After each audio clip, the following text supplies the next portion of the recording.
Alright guys, we're back again today with another lesson. Today we're doing lesson 11, which is comparing passages.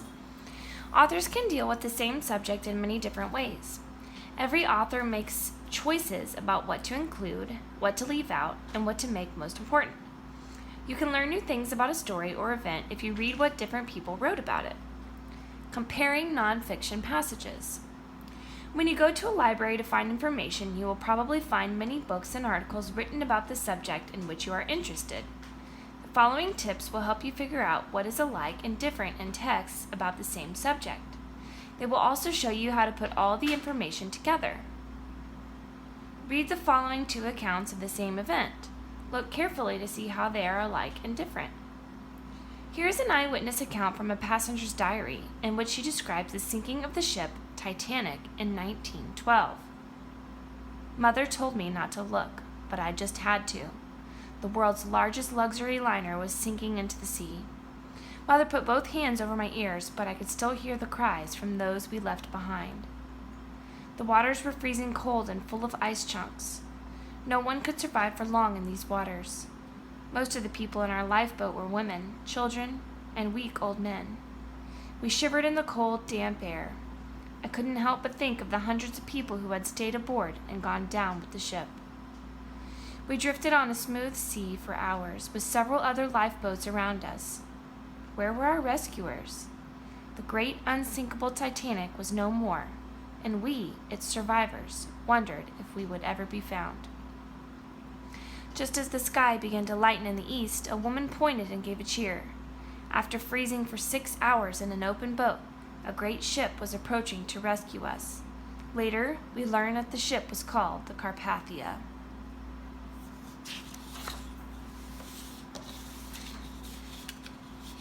The second account comes from a news story in the New York Times, April 16, 1912. Cape Race, Newfoundland, April 16th. The White Star liner Olympic reports by its radio this evening that the Carpathia reached, at daybreak this morning, the position from which wireless calls for help were sent out last night by the Titanic after her collision with an iceberg. The Carpathia found only the lifeboats and the wreckage of what had been the biggest steamship afloat. The Titanic had gone down about 2:20 a.m. All her boats are accounted for, and about 655 lives have been saved of the crew and passengers, most of whom were women and children. Tip number 1. Determine how the topics of the two passages work together. When you're asked to compare passages, first see how each passage deals with its topic. In this case, both passages tell about different people and different events, but both touch on the same general topic. Also, each passage was written from a different point of view and for a different purpose. Number 1. Which of the following best describes the topic of both passages? A. Riding in a lifeboat. B. The crew of the Carpathia. C. The sinking of the Titanic. D. How steamships work. A did talk about riding in a lifeboat, but the second account really doesn't, so it can't be that. We're looking for both passages. B. The crew of the Carpathia. Do either one of these passages really go in depth about the crew of the Carpathia? No, they really don't, so it can't be B either. C. The sinking of the Titanic. Both of these passages talk about the sinking of the Titanic, so it could be C. Let's take a look at D. How steamships work. Neither one of these passages really went in depth about how steamships work, so I don't think it can be D. So C is our answer, the sinking of the Titanic. Tip 2. Compare main ideas and details between the passages. To compare things is to show how they are alike and different. When comparing passages about the same topic, think about the main ideas and details of each piece of writing. How are they alike and different? What details about the setting or events does one author include that the other author doesn't? Also know that you can compare main ideas and details when reading fictional passages too. What is the main idea of the diary entry? So let's take a look back at the diary entry.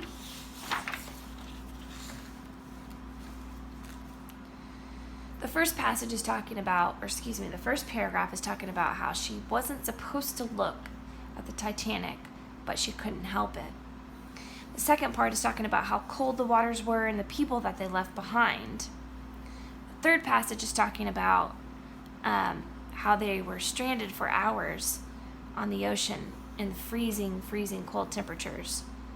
And then the last paragraph talks about how they finally got rescued. So to me, the main idea of this passage,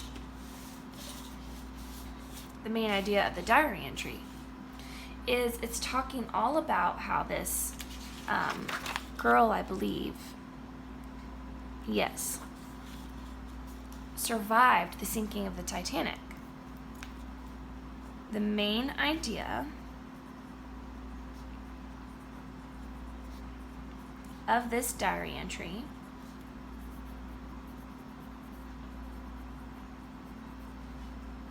is how the girl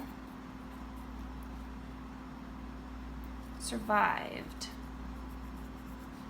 the sinking of the Titanic and what was going through her mind.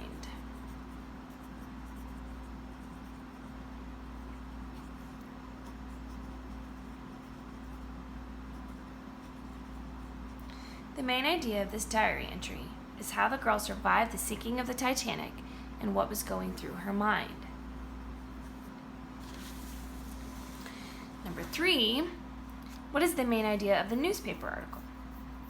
Let's take a look at the newspaper article.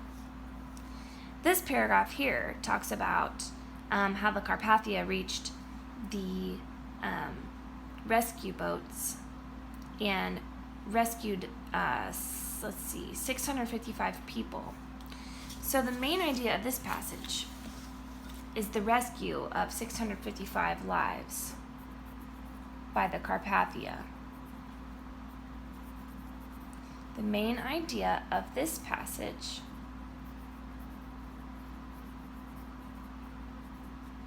is the rescue of 655 people by the Carpathia. Okay, tip number 3. Compare the purpose of each passage. Keep in mind the purpose of each passage you read and what kind of writing the author is doing. Is the passage written as current news? Is the passage written years after the event? Is the passage written to inform, to entertain, or to persuade? Writers usually have a goal in mind when they write. What is the purpose of the diary entry? So we have to think, is it to inform, entertain, or persuade? Oftentimes when people write diaries, they write diaries or journals to get their feelings out and get what they're thinking out on paper. But not only that, a lot of people are thinking that one day down the road, someone might read their diary and become informed about the events that transpired. So I'm going to say the purpose of the diary entry was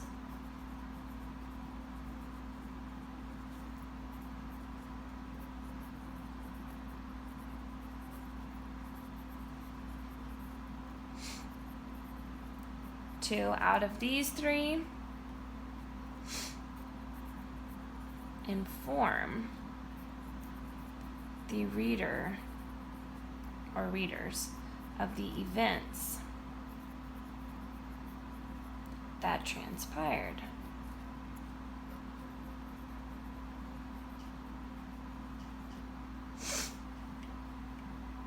And that's not the purpose of every diary entry. Some people want their diaries to be secret and kept secret forever. But many people who diary and journal specific events do it for the sake of information later on. And number 5, what is the purpose of the newspaper article? The purpose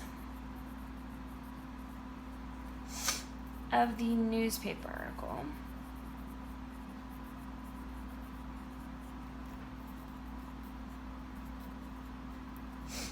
is to inform the readers about the rescue of 655 people by the Carpathia.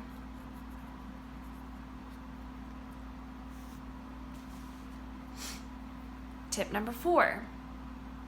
Compare first-hand and second-hand accounts of events.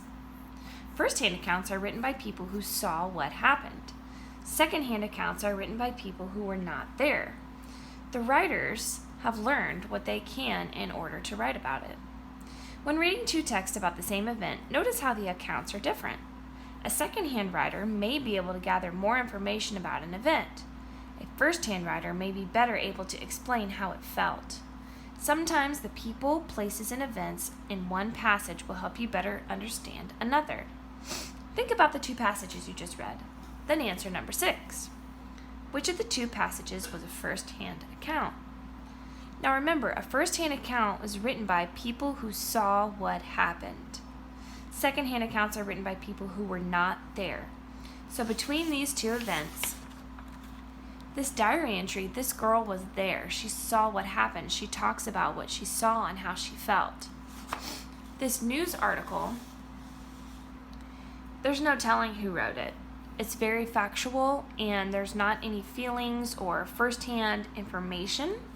So, number 6, the answer is the diary entry. The diary entry is the first-hand account because the girl was actually there. And the cool thing about first-hand accounts is that we actually get to see how they're feeling, what they're thinking, what they saw.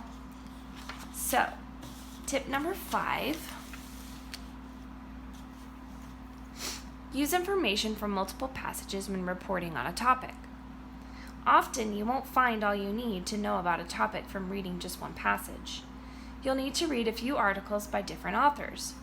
As you read, take notes about the important details of each. Then, put your notes together. Using details from multiple passages in a speech or report will make you look like an expert on your topic. What information is found in the diary entry but not in the news article? Okay.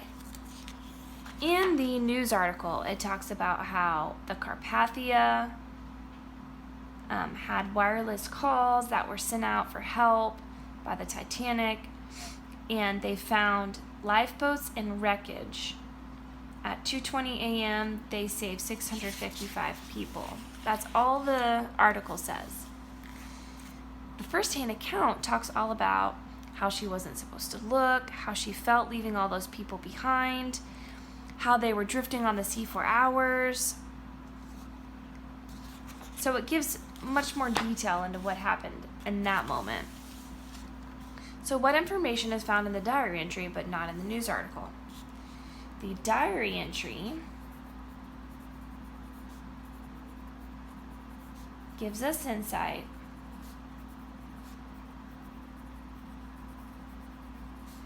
on how the girl felt and what she saw and experienced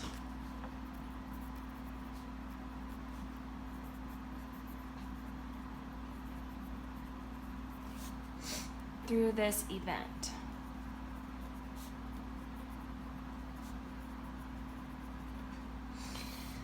The diary entry gives us insight on how the girl felt and what she saw and experienced through this event. The other article does not. What information is found in both passages?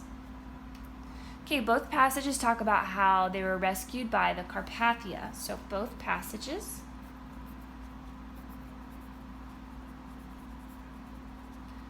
talk about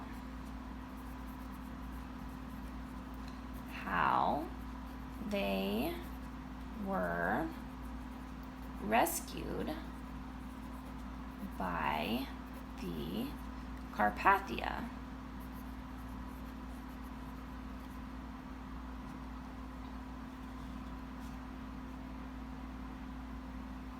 Okay, comparing fictional passages. So we just did nonfiction, now we're moving on to fiction. There are thousands upon thousands of stories on Earth.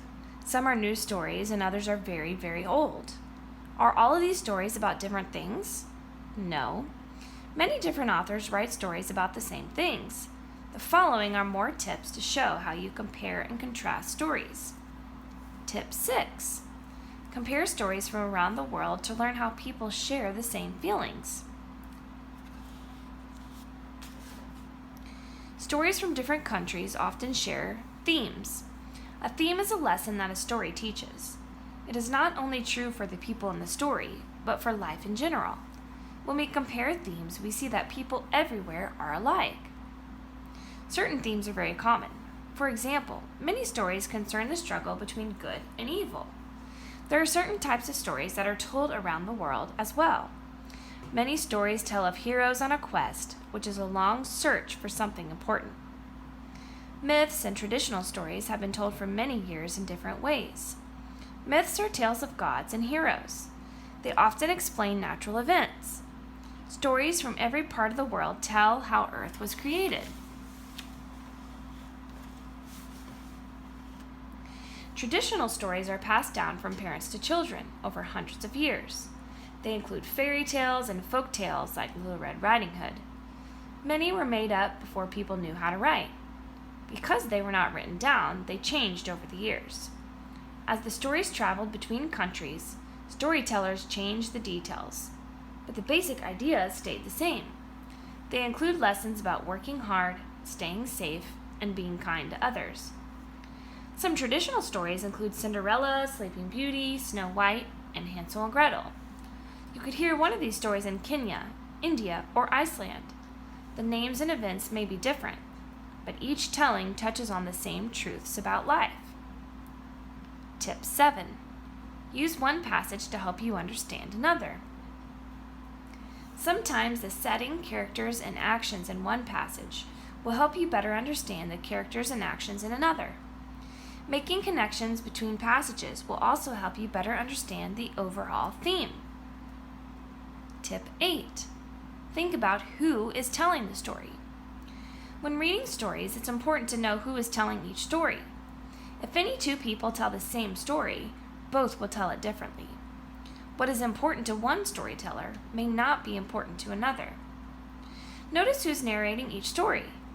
Is the story told from the first-person point of view or third-person point of view? Remember that a first-person narrator is a character in the story. A third-person narrator is outside the story.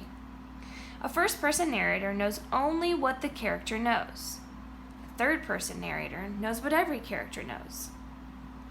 First-person narrators also put their own twist on stories. Their feelings affect how they tell about the setting, events, and even the other characters. Imagine a story about a girl moving to a new town. The girl is scared of her new neighbor's dog. If the girl tells the story, she will describe the dog in a scary way. An outside narrator may show that the dog is loud but friendly. Tip 9. You can compare fiction and nonfiction passages with one another. You can compare a fiction passage with a nonfiction passage. For example, you could compare a made-up story and a true story about someone's life. Sometimes two passages can seem very different, but once you look at the parts more closely, you'll see that the passages are more alike than you thought.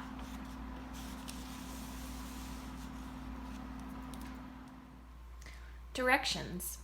These passages both tell about Goldilocks meeting the three bears. Read each passage, then answer numbers 1 through 8. Goldilocks' story. I couldn't believe I got lost. I'd left home for a short walk and suddenly I didn't know where I was. I shouldn't have wandered so far. I decided to knock on the door of a nice little house I spotted through the trees. No one answered, so I knocked a little louder. I guess no one was home. I was quite tired and terribly hungry, and I couldn't see another house for miles.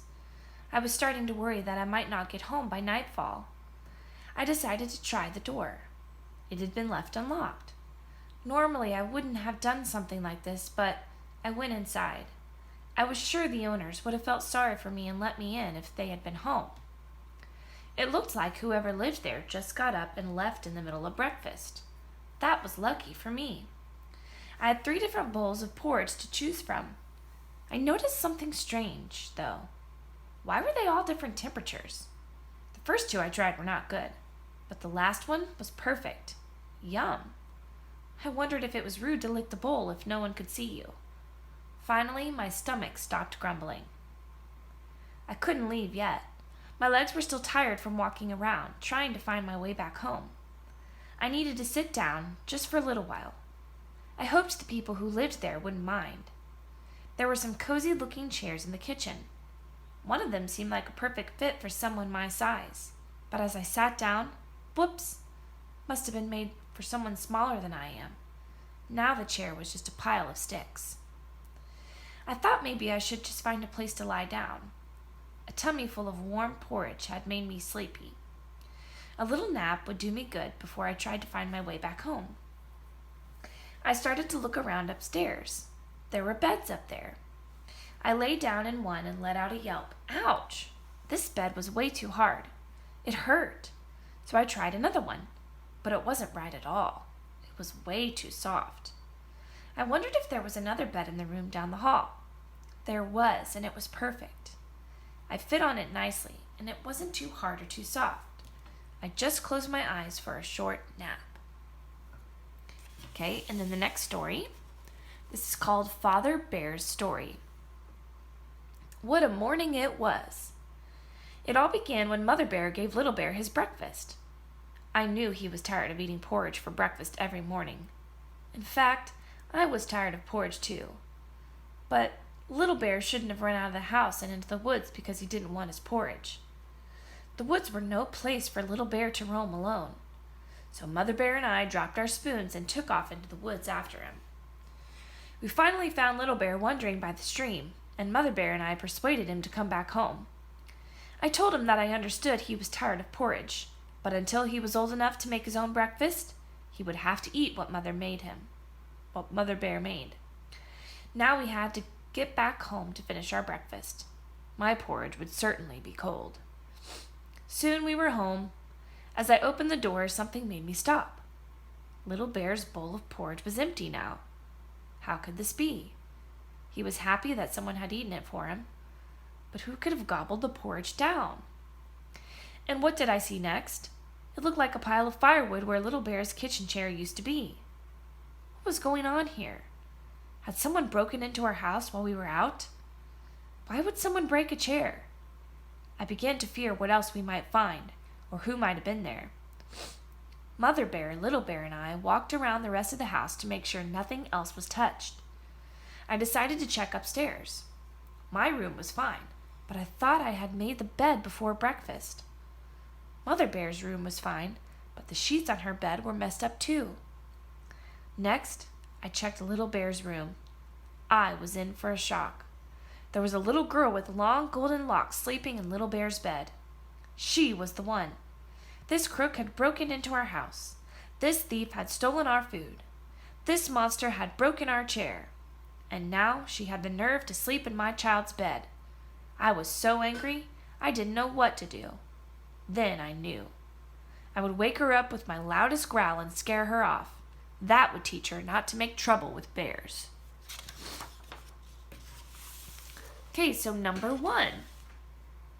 Which of the following details appears in both passages? Goldilocks licks clean Little Bear's bowl. Father Bear is angry. Goldilocks is sleeping in Little Bear's bed. Little Bear runs away. Well, Goldilocks licks clean Little Bear's bowl. Let's take a look in the passages and see if it tells in both passages that she licks the bowl clean.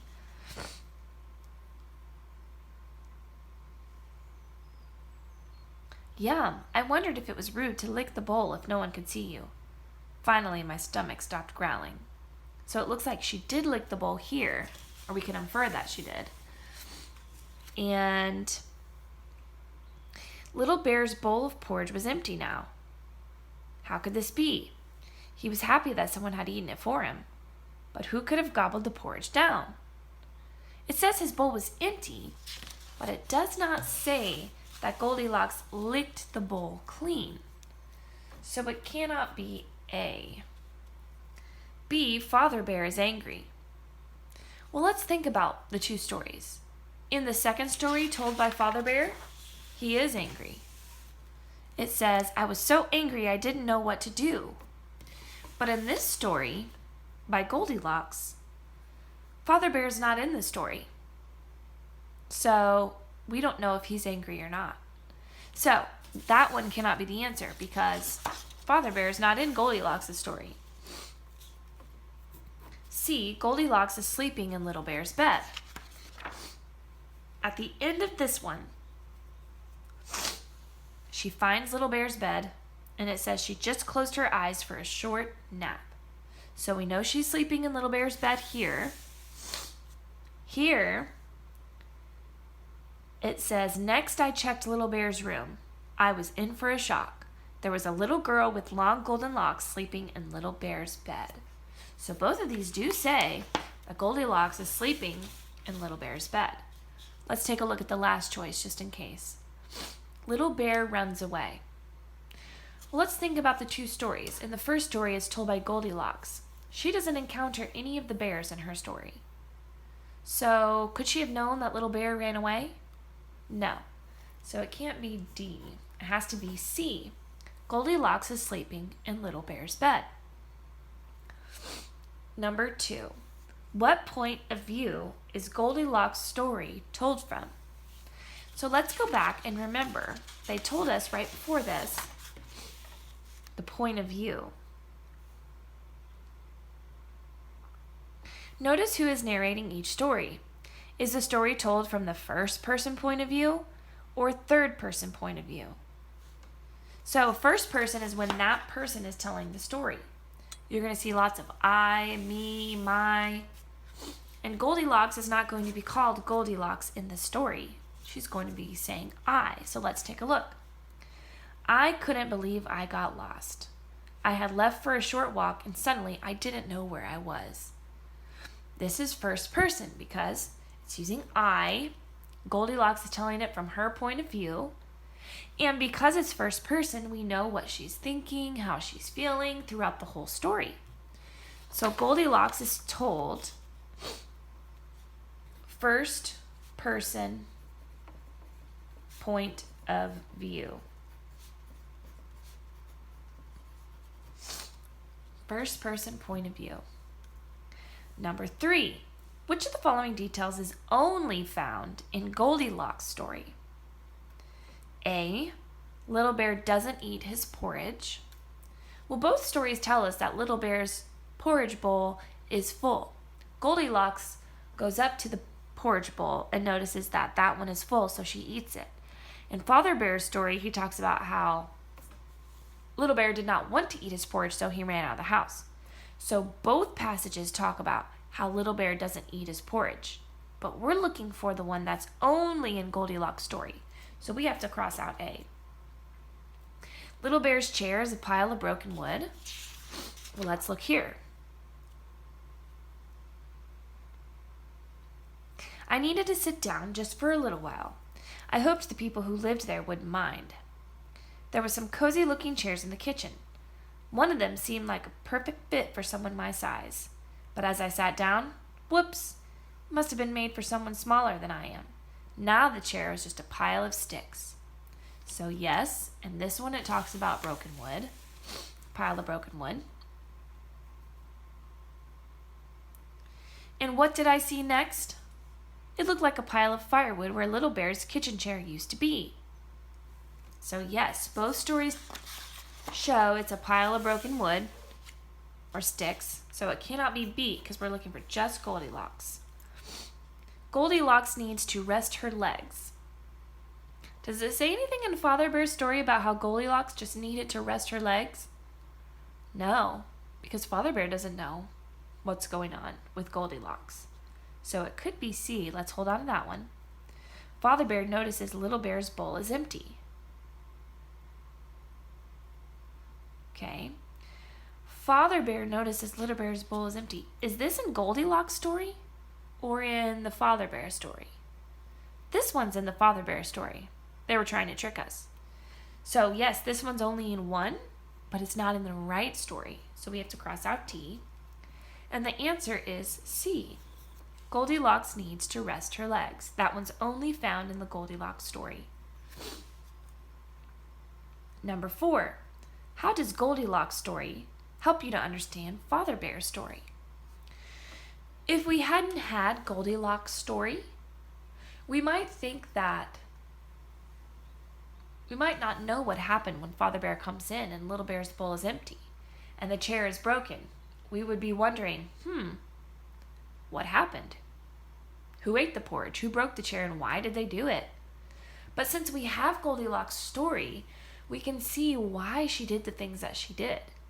She wasn't just a thief who came in and decided to destroy their house. She was tired and lost and scared. So we know how Goldilocks was feeling and what she was thinking as these things were happening.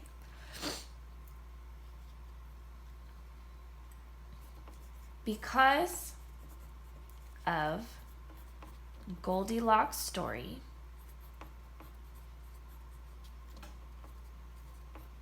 in quotes, we know why Goldilocks did what she did.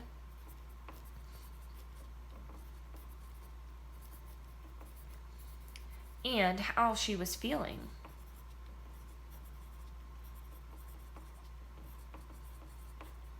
Because of Goldilocks' story, we know why Goldilocks did what she did and how she was feeling. And that helps us better understand Father Bear's story.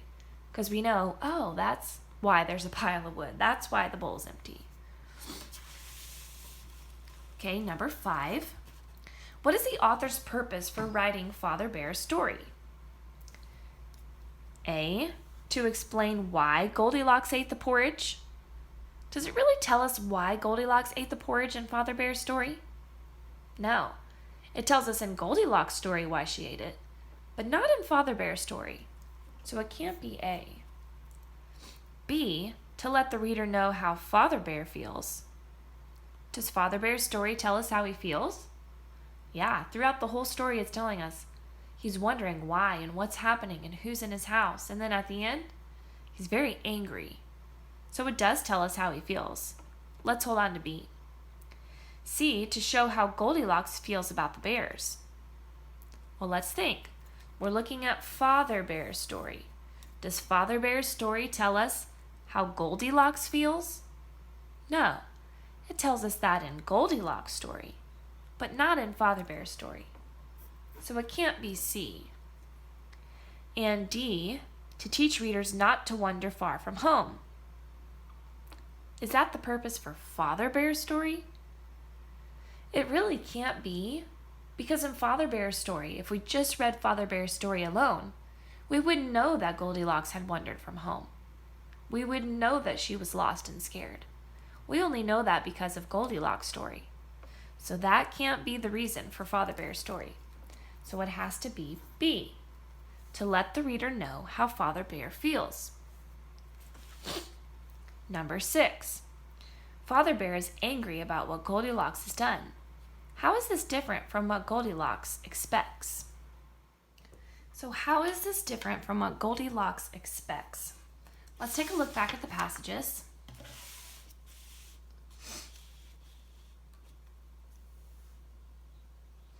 So this passage or this paragraph tells us what Goldilocks is kind of expecting.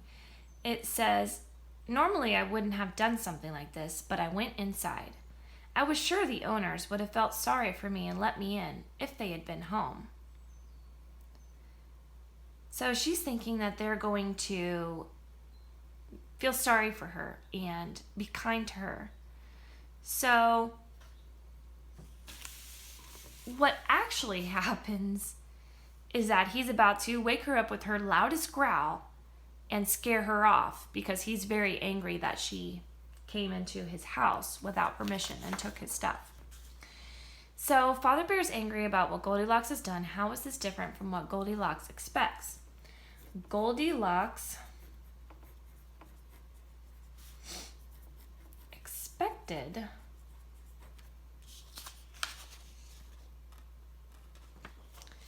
them to feel sorry for her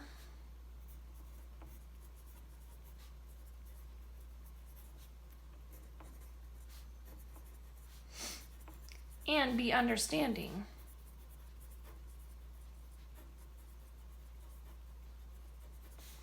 As to why she came in their house. Goldilocks expected them to feel sorry for her and be understanding as to why she came in their house. That didn't really happen. Excuse me. Number 7. What is the main problem in Father Bear's story? Little Bear will not eat his porridge.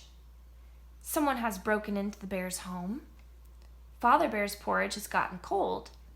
Mother Bear cooks too much porridge. Okay, let's look at these choices. These are all problems, but we have to ask ourselves, what's the main problem? It's asking for the main problem, the biggest problem in the story. What this whole story is about.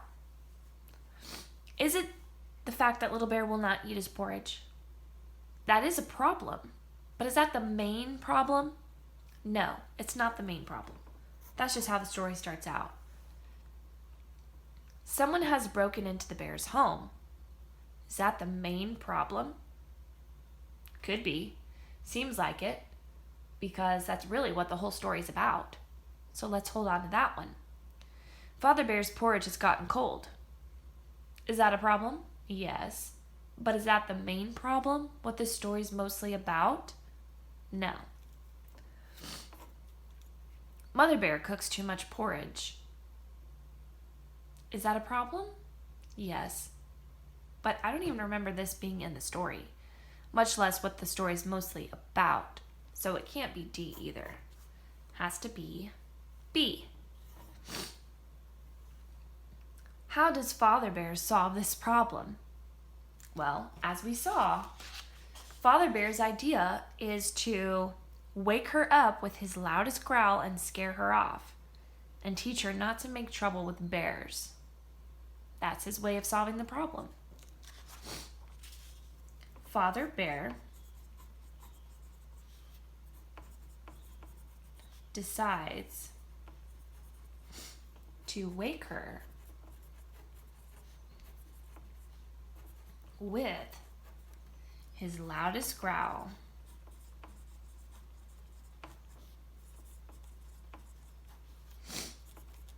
and scare her off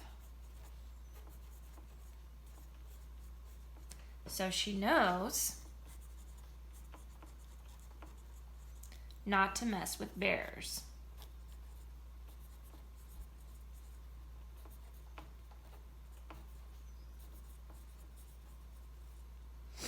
Father Bear decides to wake her with his loudest growl and scare her off so she knows not to mess with bears.